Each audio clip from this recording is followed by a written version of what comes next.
안녕하세요. 허재영 기자입니다. 시사바리스타 뉴스 백브리핑 함께 하시겠습니다.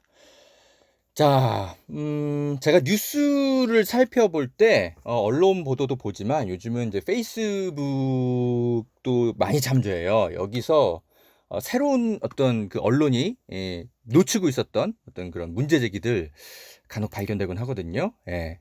제 주변에 양질의 분들이 워낙 많아서. 그 중에 한 분이 이제 장경욱 동양대 교수이신데요. 이분이 조국 이제 가족들의 이제 그 재판을 이제 많이 그 참석을 하셔서 이런저런 그 논평들을 좀 하실 때가 있어요. 그래서 제가 많이 좀 참조를 하는데 이런 글을 오늘 올리셨네요. 뭐냐면 중앙일보가 작년에 9월 17일 날 조국 딸 고려대 입시에 1저자 논문 제출했다. 예. 요런 보도를 쏟아낸 적이 있는데, 그래서 당시 이제 보도의 근거가 검찰이 고려대 압수수색에서 조민 씨가 이제 입시 때 제출한 서류 목록표를 확보했는데 거기에 논문도 포함되어 있더라. 이런 이제 내용이었죠. 그런데 이제 조국 당시 이제 그 법무장관 후보자는 제1저자 논문을 고대 입시에 제출한 적 없다. 이렇게 해명을 했는데 언론들은 조국 후보자 말을 당시엔 잘 믿지 않았죠. 예. 그래요. 그런데 그때 그 논문이 이제 뭐랄까 그 논문 기여도가 크지 않은데 제1저자까지 어떤 그 써준 건 너무한 거 아니냐 이런 논란이 있었고, 두 번째가 그걸 가지고 고려대에 제출했어 입학할 때, 야 이건 그럼 부정 입학 아니야? 그래가지고 고려대 학생들이 촛불 들고 난리가 났던 거 아니에요, 그죠? 그런데 그때 그 촛불을 들게 만들었던 당시의 그 보도도 오보가 아니냐, 지금 이런 이제 문제 제기를 장경욱 교수가 하셨어요. 왜냐하면 재판에서 그 고려대 그 입학사정관이 나와서 최근에 이런 그 증인 신문을 했나 봐요. 진술을 했는데 당시 그 제출 목록까지 정확하게 그 논문 관련해서 제출 목록까지 정확하게 있었던 건 아니고 그냥 조민 씨 PC에 그게 들어 있었고 검찰이 나한테 그걸 보여줬다. 요렇게 이제 재판에서 진술을 했나 봐요. 그거를 이제 장경욱 교수가 직접 듣고 이거 뭐야? 이상하네. 이러면서 글을 올리셨어요. 그래서 그 당시에 이제 보도들을 좀 찾아보니까 고려대 입학 사정관 이 교수를 기자들이 좀 만나가지고 이런저런 그 취재를 해서 보도들을 많이 했네요. 근데 보니까 당시에 이 입학사정관 교수도, 고려대 교수도 본인이 논문을 제출했다고 그렇게 쓴 것 같다. 그렇게 해서 제출 서류 목록이 있다. 이렇게 있다. 이런 식으로 조금 너무 단정적으로 이야기를 해가지고 언론 보도들이 이렇게 나왔네요. 예.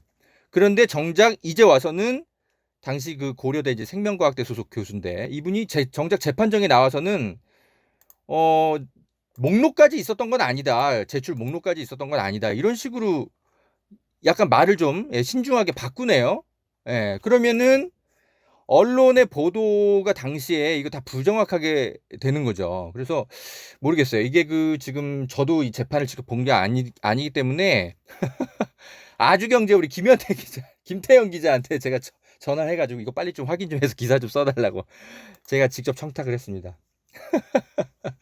곧 조만간 기사가 올라올 것 같은데 아마 장경욱 교수 얘기가 보통 맞거든요. 예전에 그 SBS 그 표창장 직인 파일 오보도 사실 장경욱 교수가 제일 먼저 문제 제기해가지고 아주경제가 이제 나중에 팩트 확인하고 해가지고 이게 결국 오보였던 게 다 사실로 밝혀지고 했거든요.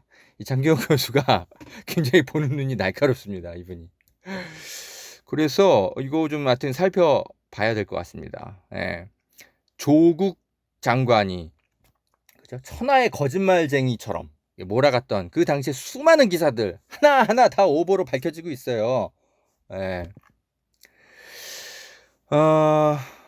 이게 조국 장관 딸이 당시 논문에 어쨌든 참여는 했으니까 그게 1저자의 기여도에 있을 만큼인지 2저자의 기여도가 있는지는 뭐 사람마다 평가가 다르겠지만 어쨌든 논문에 이제 참여는 했기 때문에 당연히 조민 씨의 PC에 그게 있었겠죠. 있었는데 그게 정확하게 고려대 이제 입학할 때 여러 가지 이제 참고 목록으로 제출하는 그 목록의 폴더 안에 있었느냐 아니면 그냥 조민 씨 PC에 그냥 있었느냐는 매우 다른 거죠.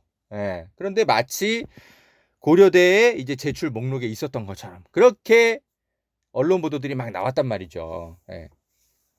고려대 입학사정관제 그 교수의 말만 듣고. 근데 그 교수도 직접 본 거라기보단 그냥 검찰이 보여준 거를 살짝 보고 조사받고 나와가지고 언론에 그냥 얘기한 거예요. 이제 보니까 그래. 재판정에 나와서 하는 얘기를 들어보니까요. 요거 좀 검증 보도가 좀 더 필요해 보입니다. 제가 지금 방송을 녹음할 때는 아직 아주경제 기사가 안 떴어요. 장경혁 교수의 페북글만 보고 이건 사안은 좀 중요한 것 같다 싶어가지고 일단은 제가 말씀을 좀 드리겠습니다. 장경혁 교수가 일단 재판정에서 확실히 변호인 조민 씨 쪽 이제 변호인이 물을 때 이렇게 얘기를 했대요. 목록표나 자기소개서와 같은 자료는 고려대에서 모두 폐기돼서 하나도 발견되지 않았다. 근데 검찰로부터 제시받은 목록표, 그러니까 실제 입학 자료가 아니라 피고인의 PC에 저장되어 있던 파일들을 출력한 것이었다. 나는 이걸 본 것이다. 이렇게 이제 재판정에서 얘기를 했다고 하네요. 자, 좀 더 확인이 되면 제가 다음 방송에서라도 더 알려드리도록 하겠습니다. 자, 허재영 기자의 시사바리스타 광고 듣고 오시겠습니다.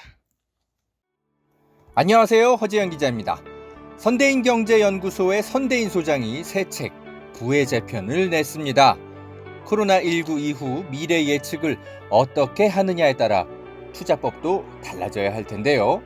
선대인 소장은 우리 사회가 코로나 이후 어떻게 달라지고 투자자들은 무엇에 집중해야 하는지 이번 새 책을 통해 설명합니다. 20년 전 삼성전자 주식을 사지 않아 후회하셨던 분들 계신가요? 이번 부의 재편 책 한 권으로 다시 한번 투자의 지혜를 갖추어 보시기 바랍니다.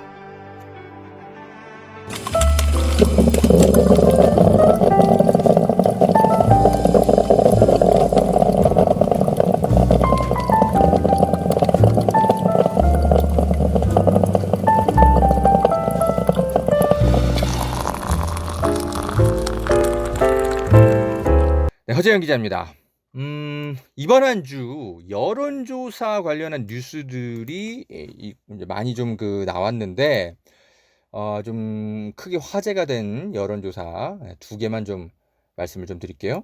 지금 대통령 선거가 지금 이제 1년 6개월 정도 남았죠. 그래서 이제 그 대권 후보들 여론조사 이런 것들이 굉장히 좀 관심이 이제 좀 모아질 때인데 한국갤럽에서 8월 14일 날 발표를 했는데 이재명 경기도지사의 대선 후보 지지율이 이낙연 더불어민주당 의원의 지지도를 처음으로 앞선 것으로 나왔어요. 그래서 이재명 지사가 19%, 이낙연 의원이 17%, 역전이 이루어졌네요. 첫 역전 이렇게 조사 결과가 나온 겁니다. 그리고 이낙연 전 의원의 지지율이 20% 아래로 내려간 거는 이번이 처음이라고 하네요. 이낙연 의원이 이제 전달만 해도 그렇죠. 지금보다는 7%포인트 이상 이제 앞서 이제 올라 있었는데 많이 떨어졌네요. 반면에 이재명 지사는 6%포인트가 올라가면서 1, 2위 자리가 뒤바뀌었습니다. 이거는 상당히 의미가 있는 그런 여론의 흐름이 아닌가 이런 생각이 드네요. 이제 각자 이제 뭐 생각이 다 다르니까 이 조사 결과를 놓고 이제 여러 분석들이 나올 텐데 아무래도 이제 이낙연 전 의원은 문재인 정부의 이제 초대 국무총리였죠. 그리고 아무래도 이제 더불어민주당의 이제 상징성 있는 어떤 대표 주자이기 때문에 지금 현재 문재인 정부에 대한 지지율과 더불어민주당에 대한 지지율이 함께 지금 떨어지고 있기 때문에 이런 것에 좀 영향을 받아가지고 좀 함께 떨어진 것이 아니냐. 일단 요런 분석이 언론에서 좀 나오고 있고요. 그리고 약간 이제 이낙연 의원 같은 경우는 좀 되게 신중한 언행을 하는 스타일이잖아요. 그래서 국민의 눈에 좀 많이 띄지 않는다고 해야 될까? 예, 뉴스거리에 많이 등장하지 않는 편이죠. 그러다 보니까 어떤 특정한 시기를 제외하고는 사실은 좀 국민의 관심에서 좀 멀어지게 되어 왔죠. 지난 몇 개월간. 그러다 보니까 이제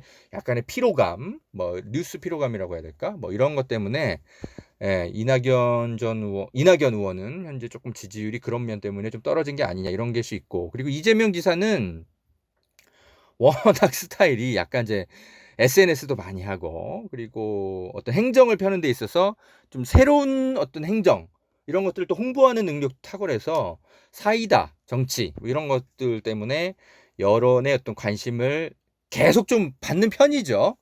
본인의 능력도 있고 약간 시국의 좀 탓도 있고요. 그래서 이런 것들이 좀 있지 않나 이렇게 여론 분석이 나오고 있습니다.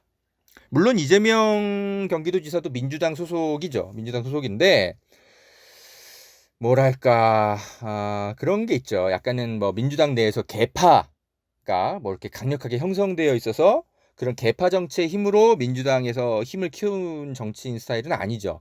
밀어주는 세력이 상대적으로 없는 편이죠. 그리고 이제 이재명 지사가 무슨 당 최고위원을 맡은 적도 없고 심지어 의원 경력도 없죠. 국회의원. 네, 그래서 본인의 그냥 실력 하나만으로 외부 당의 이제 외부에서 행정가로서의 능력 하나만으로 사실 진짜 우뚝 서서 여기까지 온 건데 그런 편이죠. 그래서 이제 국민들 입장에서는 지금 약간 지금 여러 자연재해 같은 것도 터지고 뭐 이러니까는 당연히 이제 이낙연 이제 전 총리도 당연히 이런 행정을 잘 하시지만 현재로서는 이제 이재명을 먼저 떠올리게 된 게 아닌가. 코로나 어떤 국면 때 대응하는 거라든지 이런 것들.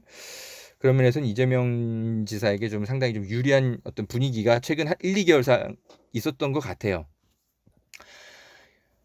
이낙연 의원은 안정감 있는 게 상당히 장점인데 동시에 이게 최근 1, 2개월간에는 약간의 그런 것 너무 신중한 거 아니냐 이런 면에서는 좀 약간 단점으로 오히려 작용했던 게 아닌가. 그래서 지지율이 지금 많이 이렇게 기반부터 흔들리고 있다면 이거는 이제 조금은 이제 캐릭터 변화라고 해야 될까? 변화라기보단 본인이 그동안 숨겨왔던 장점. 나도 잘할 수 있어. 국민 주목 받을 수 있어. 이런 어떤 장점들을 이낙연 의원도 좀 이제는 좀 승부수를 좀 한번 좀 던져보시는 것도 괜찮은 것 같습니다. 이재명 지사가 그런 걸 굉장히 잘하잖아요. 소통. 대중과의 어떤 접점에서 소통을 굉장히 잘하잖아요. 이재명 지사가 TV기자협회, 제가 이상호 우리 기자랑 장영진 기자님과 같이 진행하고 있는 유튜브 방송이죠. 여기에 이제 1, 2주 있다가 나오세요. 저희가 섭외를 부탁드렸는데 뭐 몇 시간도 안 돼가지고 그냥 흔쾌히 출연 승낙을 해주셨는데 조만간에 이제 거기서도 좀 모셔서 이런저런 이야기를 듣겠습니다. 이재명 지사가 이렇게 좀 약간 기자들 사이에서는 평가가 이런 게 있어요. 뭐냐면 우리가 연락을 하면 뭐 기자뿐만 아니라 물론 국민도 마찬가지지만 접근이 좀 쉬워요. 접근성이 쉬워요. 그리고 반응도 바로 와요. 그런데 이낙연 의원은 모르겠어요. 약간 좀 접근 단계부터 뭔가 거쳐야 될 단계 같은 게 좀 많아 보인다는 느낌? 그런 거리감이 심리적 거리감이겠죠. 물리적 거리감이라기보단 그런 심리적 거리감이 계속 좀 형성이 되어 온 것이 있어요. 그래서 이낙연 의원은 이걸 좀 극복하셔야 될 것 같아요. 본인이 그런 분이 아닐 거란 말이죠, 분명히. 그래서 이제 당대표로서 지금 이낙연 의원이 이제 만약에 이제 민주당 당대표로 선출이 되면 컨벤션 어떤 효과도 있을 것이고 여러모로 대중의 주목을 받겠죠. 아마 그런 면에서 지지율은 좀 다시 회복될 가능성은 분명히 큽니다. 그런 면에서 이재명 지사의 좀 장점도 이낙연 의원이 좀 흡수해 보시는 건 어떨까. 그런 제 애정 어린 조언을 같이 좀 드립니다. 자, 아무튼 국민으로서는요. 그죠? 우리 진보 민주 진영의 국민으로서는 어쩌면 행복한 고민이네요. 이제는 그죠? 사이다 이재명과 안정감 이낙연. 이 둘 다 우리 시대가 요구하는 정치인의 가치 아닙니까? 그래서 앞으로는 뭐랄까 좀 서로 뭐 갉아먹는 그런 막 경쟁하지 말고 윈윈하는 그런 정책 승부 경쟁 이런 것들을 잘 해줬으면 좋겠고 국민은 이걸 잘 지켜보면서 행복한 선택의 고민을 앞으로 한 1년 6개월간 해가면 좋겠다 이런 바람이고요. 물론 미래통합당의 가짜뉴스 자꾸 퍼뜨려가지고 진보 민주진영 막 분열시키려는 거 이런 거는 또 허재영 기자 같은 저 같은 사람들이 열심히 가지치기해서 또 막아주겠습니다. 그렇습니다. 자, 요런 여론조사 통계 뉴스가 있었고 그리고 민주당이 미래통합당의 이제 지지율이 첫 역전당한 어떤 그런 여론조사도 있었어요. 이거는 이제 갤럽 조사는 아니고 그죠? 리얼미터 여기 이제 조사인데 여기가 그 낮에 보통 조사를 하거든요. 보통 물론 이제 약간의 이제 가중치를 둬 가지고 뭐랄까 여러 가지 좀 수치 보정도 물론 할 텐데 아무래도 낮에 좀 통화 가능한 사람들 아무리 여성 남성 뭐 나이대 이런 거 다 이렇게 그 구분해서 한다 하더라도 그렇다 하더라도 낮에 전화 받는 사람들의 특징들이 좀 있거든요. 그런 전화 받는 사람들의 특징이 그런 것 때문에 약간은 좀 보수적인 어떤 성향성을 띈 사람들이 응답할 가능성이 크죠. 그런데 그건 지금만 그런 게 아니라 과거도 마찬가지거든요. 그런 과거의 조사에서도 리얼미터가 그렇게 조사를 했는데도 그때도 역시 민주당은 지지율이 미래통합당을 앞섰어요. 그런데 똑같은 조건인데 현재 이렇게 지지율이 굉장히 민주당이 떨어지고 있는 추세라는 건 확실히 민주당이 긴장해야 될 때라는 건 맞는 분석인 것 같아요. 역전당했다 이거 자체가 중요하지만 물론 그거보다는 그러나 어떤 이제 민주당 지지율이 하락하는 추세로서는 분명히 분석하고 대응은 해야 됩니다. 저는 뭐 그런 건 필요하다는 생각이 드는데 다만 제가 이제 좀 요즘에 드는 우려는 뭐냐면 언론이 이런 여론조사 결과를 가지고 마치 민주당이 의회 독재한 것 때문에 이렇게 지지율 떨어진다 이런 식으로 프레임을 설정해서 몰아가 주는 거 이런 거는 좀 경계가 필요합니다. 왜냐하면 우리 김성애 열린민주당 대변인이 이끌고 있는 그 싱크와이라는 여론조사 연구소가 있어요. 여기서 이제 민주당원들 수천 명을 상대로 얼마 전에 그 조사 결과 발표했는데 여전히 민주당의 당대표나 최고위원 선거를 할 때 어떤 점을 가중치를 둬서 판단하겠냐 물어보면 선명한 개혁이거든요. 그런 면에서 봤을 때 정말 국민들이 민주당에 기대하는 것은 뭔지 그리고 당원들이 기대하는 건 뭔지 좀 정확하게 분석할 필요가 있어요. 이게 언론이 그냥 자기들만의 어떤 희망사항과 뇌피셜을 가지고 제목 하나 딱 쳐가지고 이렇게 여론조사 결과를 해석하는 경향들이 되게 많거든요. 이런 건 좀 경계를 해야 됩니다. 과연 의회 독재 때문에 지지율이 떨어지고 있는 걸까요? 그리고 미래통합당은 어떻게 보면 어부질이죠. 이분들 모르겠어요. 진짜 아무것도 안 하면 안 할수록 지지율이 올라가고 있지 않습니까? 아무것도 안 하고 아무 말도 안 하고 국민의 피로감만 안 주면 얘네들은 지지율이 올라가. 참 좋겠다 얘네들은. 참. 지지율 올리기가 제일 쉬웠어요. 미래통합당. 그냥 놀기만 하면 돼. 아무것도 안 하고. 얼마나 좋을까. 참. 그래요. 미래통합당. 제가 요즘 하도 그 바보 같은 진보들이 헛소리 하는 것들이 많아서 제가 요즘 이런 것들 바로잡느라고 미래통합당 정치인들이 위선, 거짓말, 검증할 시간을 제가 잘 못 가졌어요. 그러는 바람에 미래통합당이 아무것도 안 하고 있으니까 마치 여론의 착시 현상처럼 지지율이 올라가네. 아이고 진짜. 제가 더 분발해야 되겠습니다. 제가 요즘 한겨레, 경향 막 이런 데 자꾸 이상한 기사들 올라오고 막 이래가지고 제가 그거 막 바로잡느라고 미래통합당은 날 더 날카롭게 살펴보지 못했어요. 최근 몇 개월간. 에이 진짜. 자, 허재영 기자 시사바리스타 뉴스 백브리핑 함께하고 계신데요. 2부에서는 강진구 기자 제가 시위 옹호하는 시위 벌이고 왔죠. 그거 뒷이야기랑 정의당에서 혁신위원 중에 한 분이 양심 선언을 했습니다. 지금 정의당 내 혁신이 그냥 심상정 당대표 책임 면피용이다 이렇게 공개적으로 기자들 앞에서 선언해 버렸어요. 그 소식 좀 전달해 드릴게요. 2부에서도 함께 해 주십시오.